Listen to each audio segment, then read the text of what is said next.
Salut vous tous qui aimez la chaîne MVL2V. Nous sommes heureux de vous retrouver encore au travers de cette vidéo et nous allons essayer de parler aujourd'hui des horaires que vous pouvez glisser sur votre DS260 sans les savoir.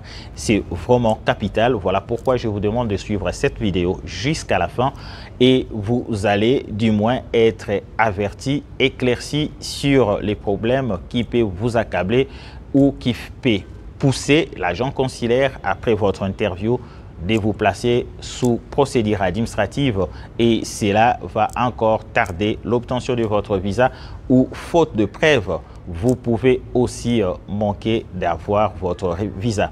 Ces horaires concernent plus le temps que vous avez passé en dehors de votre pays natal. En dehors de votre pays natal, si vous avez mentionné cela sur votre DS260, c'est un moyen qui peut vous facilement vous placer en procédure administrative. Et sur cette vidéo, nous allons essayer de voir pourquoi est-ce que vous devez mentionner le temps que vous avez passé dans un pays autre que le vôtre ou pourquoi n'est pas malgré que vous avez passé du temps dans un autre pays, pourquoi ne pas le mentionner sur votre DS260. Et nous vous demandons de vous abonner si c'est pour la première fois de tomber sur notre vidéo. Nous vous demandons de vous abonner et de liker, de partager cette vidéo, surtout en vous abonnant, activer la cloche des notifications et cela vous permettra de ne manquer aucune de nos vidéos. Nous suivons tout après notre jingle.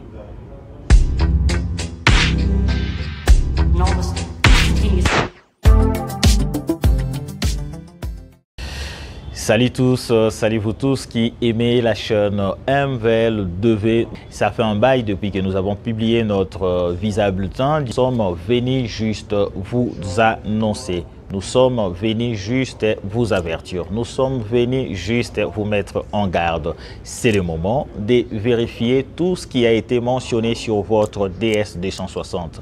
Vous êtes un gagnant, vous avez été aidé par quelqu'un pour remplir votre DS260. Voilà la raison de cette vidéo. Vous avez été sélectionné. Vous attendez soit votre notification ou vous avez déjà été notifié et vous êtes en train de finaliser le processus de votre interview. Vous êtes allé à l'hôpital, vous avez déjà obtenu les documents qui manquaient et voilà, nous sommes venus vous demander si vous pouvez encore jeter un coup d'œil ou revoir tout ce qui a été mentionné sur votre DS260. Voilà pourquoi nous vous demandons en ces moments. Une fois que vous avez été aidé ou soit de vous-même, vous avez rempli le DS260, mais par après, vous vous rendez compte qu'il y a des erreurs. C'est le moment.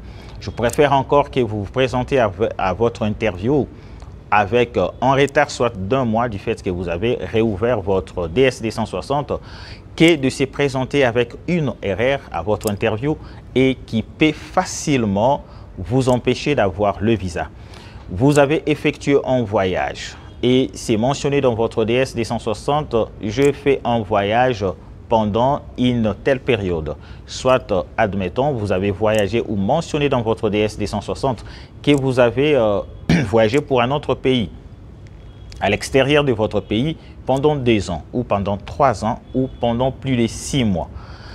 Une fois que vous avez précisé cela dans votre DS260, sachez-le que dans votre interview, le jour de votre interview, l'agent consulaire va demander à ce que vous ameniez une preuve de casier judiciaire du pays auquel vous êtes séjourné pendant une période. Voilà pourquoi l'ambassade des États-Unis veut à ce que si vous avez effectué un voyage en dehors de votre pays, et que vous avez séjourné pendant plus de 6 mois dans un autre pays, vous êtes obligé d'amener à l'ambassade le casier judiciaire de là où vous avez été, ou soit il va vous placer en procédure administrative. Pour la sécurité de tous les Américains, vous devez amener un casier judiciaire qui atteste que pendant votre absence dans votre pays ou l'administration de votre pays ou la justice de votre pays n'avait plus la main mise sur vous, vous n'avez commis aucun crime ou vous n'avez pas été emprisonné, puisque ne peuvent aller aux États-Unis que les gens qui ont un casier judiciaire net, un casier judiciaire clean. Admettons que vous avez fait le voyage pour l'Afrique du Sud pendant au moins une année. L'ambassade va vous demander de ramener, si vous allez passer votre interview dans votre pays natal, vous devez vous présenter avec les casiers judiciaires de votre pays natal et le casier judiciaire de l'Afrique du Sud. Et sachez que si vous avez séjourné en Afrique du Sud, pour avoir le casier judiciaire, ce n'est pas du jour au lendemain. Les casiers judiciaires de l'Afrique du Sud prennent 2 mois pour en avoir ou pour que l'administration chargée de livrer le casier judiciaire puisse vous imprimer le casier judiciaire. La question vous sera posée, avez-vous déjà voyagé à l'extérieur de votre pays? Et si vous répondez par oui, et on va vous poser la question de savoir combien de temps vous avez fait. Et si vous donnez la réponse, je passais plus de 6 mois dans ces pays, vous serez dans l'obligation de se présenter à l'ambassade avec un casier judiciaire. Vous qui jusque-là, vous n'êtes pas encore notifié. Vous qui jusque-là, vous avez le moyen de revoir encore tout ce qui a été mentionné sur votre DS-260. Nous vous supplions, c'est le moment de vérifier qu'est-ce qui a été mentionné sur votre DS-260. Qu'est-ce qui a été mentionné par rapport au voyage? Vous avez effectué un voyage hors de votre pays.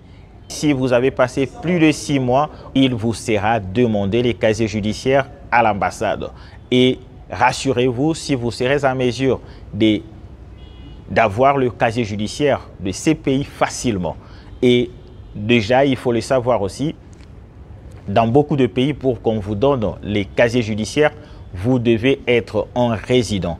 Aussi longtemps que vous n'avez pas été un résident, ou soit vous avez le statut d'un résident ou le statut d'un réfugié ou d'un travailleur, c'est en ces moments-là que vous pouvez avoir les casiers judiciaires. Voilà pourquoi nous vous demandons, si vous n'avez jamais effectué ou voyagé, c'est simple, le jour de votre interview, vous allez tout simplement vous présenter avec votre casier judiciaire, le casier judiciaire de votre pays. Voilà la raison de cette vidéo et nous vous demandons, vous tous qui êtes en RDC, vous attendez encore depuis la publication de Visa Bulletin, vous attendez les notifications, vous devez avoir la patience puisque vous aurez déjà vos notifications qui vous permettra de connaître quand est-ce que vous allez passer vos interviews. Pour d'autres pays qui n'ont vraiment pas assez de problèmes, les notifications sont déjà là. Depuis la publication de Visa Bulletin, les gagnants reçoivent déjà leurs notifications et ils connaissent quand est-ce qu'ils pourront passer leurs interviews. Voilà, nous sommes heureux de vous dire encore que nous sommes là.